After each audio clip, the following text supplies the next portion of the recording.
Ashamaar kafuunii hordoftootaa fi jaallatamtoota kabajamtoota channel Amin Qaasoo Injirraa Faamilii Tuub jalatti argamtan hundumti keessaniyyuu baga nagaa taatanii nagaa fi kabajni jaalala isiniif qabu kallattii isin jirtan jedhee isin haa qaqqabu isiniin jechuun jaalladha. Egaa guyyaa har'aa wanta xiqqoo ishii qabadheen dhufee jira. Ishiin sun tariitii namoota hedduu keessa gaaffii ta'uu dandeessi. Ammas deebiitti immoo namoonni hedduu yaada akkasii sammuu isaanii keessatti baadhatanii kan deemaa jiran jiru waan ta'eef eenyuun qabadhee isin dhufe hojjettan ishii sanarra yaani wanta kana irra haasa'uudhaaf dhugumatti dandeettii isin qabu. Hanqiyatti dandeettiin koo irra haasa'uu nan eeyyamu dandeettiin kun fagoo jira haasa'uu irraa jechuudha. Garuu immoo haa ta'u malee wanta gurri kee dhagahu ijji kee wanta argu tokko dubbachuun sitti ulfaata beektaa.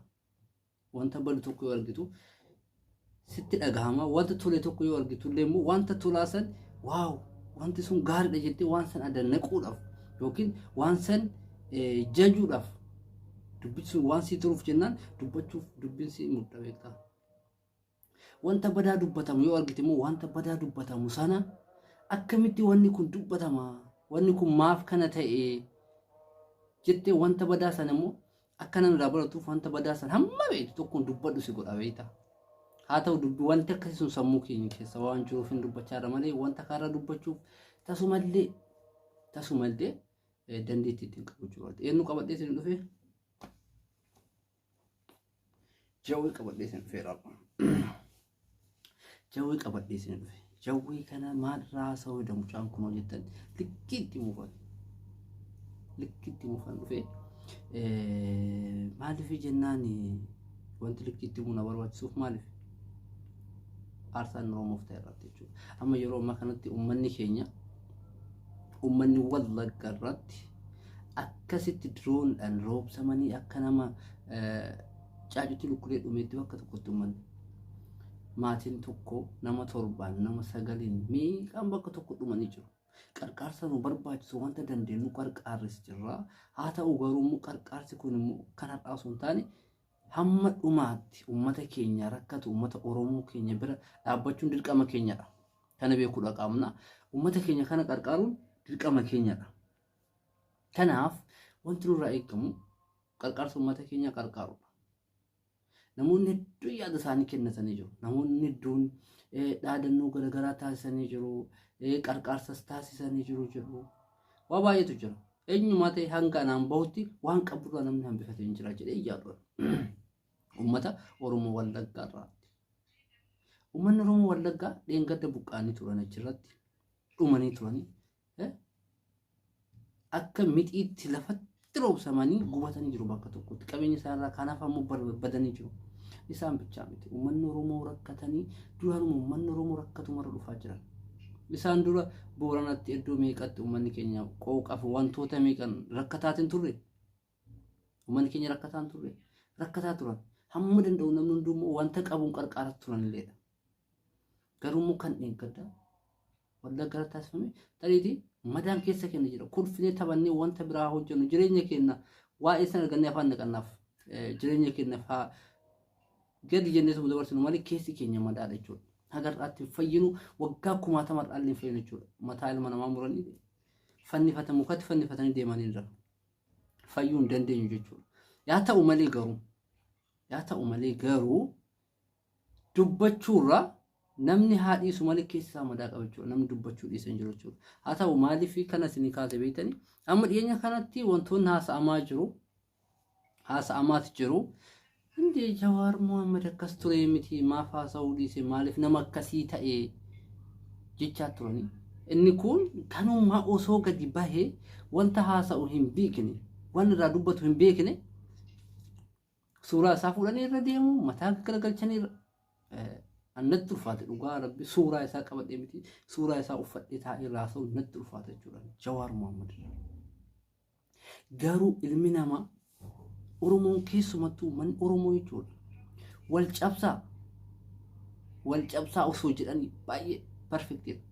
Wal cabsuudhaan perfect ummata oromoo dhugaa rabbii sitti michuu ummanni oromoo wal cabsuu qofa irratti perfect nama kana wanta hamaa jedhi nama kana waan akkasii jedhi no soo jedhani eenyumtu inni lafarra deemullee inni miskiinallee inni jahna agarlee inni gurraan dhageenyallee waan fedhe jechuu danda'a cabsuuf garuu namni tokko nama isaaf galata ooli galateeffadhu jettee itti rufaata oromoo jechuun maal isinitti uffata adii fudhadhaa fakkeenyaaf uffata adii amman uffanni an uffadhi kun osoo adii ta'e jechuudha uffata adii osoo ta'e iddoo kana takkittiidhaan iddoo takkitti kana irratti waxii diimaa wayii haa ta'u waan akka dhadhaa wayii haa ta'u asirra osoo bu'e uffata adii kana muluu bakka diimaa kanatu balleessee jira jechuudha uffanni adii jechuun maanni asaaxamaa jechuudha yaani nama maqaa nama balleessuu jechuudha yaani uffata adiin suni saaba ishiin takkitti qorra buuteef uffanni adii sun muluun badaa jechuudha maaliif adii xiqqishuu san qofa mul'ata ummata oromoo jechuun nama galata baay'ee ummata oromoof hojjete nama galata baay'ee hojjete lubbuu isaa wareegee wanti xiqqoo saniin balleessan ummata oromoo jechuun sanaadha haa ta'u garuu maaliif Jawaar irratti duuluun barbaachiseedha nama gaafin kee maal dubbachuudha qabanni maal yoo inni dubbate maal gochuudha qabdaati ati inni raasa'u sun ati inni Jawaar raasa'u inni maa gadi bahee dubbachuu dide maaliif yaada isaa kennuu dide jechaatiin turan inuma eegda har'a kabiraatti haasaa hin dhiisaa boruun dhiifaman dagatametta warumoo kabiraatti dhufee haasaa kun moo dhufee jennaan suuraa garagalchee irraa haasa'uu qabanii jechuudha maaliif kana barbaachise eshi inni suuraa garagalchee haasa'u sun innumti suuraa isaa garagalchee irraa haasa'u suni gaafiif deebii osoo dhiyeessanii Jawaar akka maal dubbatu barbaada osoo jetteen maal akka jedhesi deebisuun beeku eshi osoo inni dubbate hoo dubbii inni dubbate san ati akkamitti hojii irra jijjiiruu dandeetti ati maal gochuu dandeessu dubbiin danda'u beekumsa osoo qabaattee barruun takkitti saara takkitti inni barreessu jechuudha saari takkitti inni barreessisu ta inni barreeffamaan dubbatu sun ummata oromoo hunda keessatti argamu keessa ka afaaniin bahee haasa'e ka maal ta'e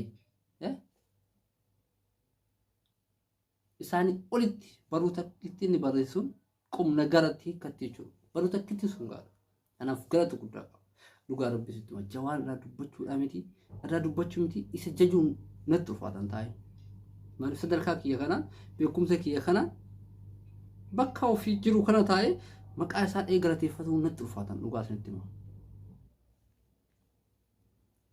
garuu namoonni tokko suuraa isaa galagalchuu irraa waan qonna ajaa'iba dhugaa rabbi baay'ee ofitti gaddan baay'ee tokko jechuudha namni keenya oromoo keessatti guddinni hin jiru dhugaa rabbisitti inni ko ummata oromoof jedheeti bar waggaa tokko kan hidhame ummata oromoof jedheeti bar Hacaaluu Hundeessaa ummata oromoof jedheeti bar lubbuu isaa kadhabe haqa oromoo dhugaa jiru ol baasee guyyaa takka dubbate sa'aatii 24 osoo sa'a 12 keessatti lubbuu isaa dhabeedha bar maal gochaa fi jirta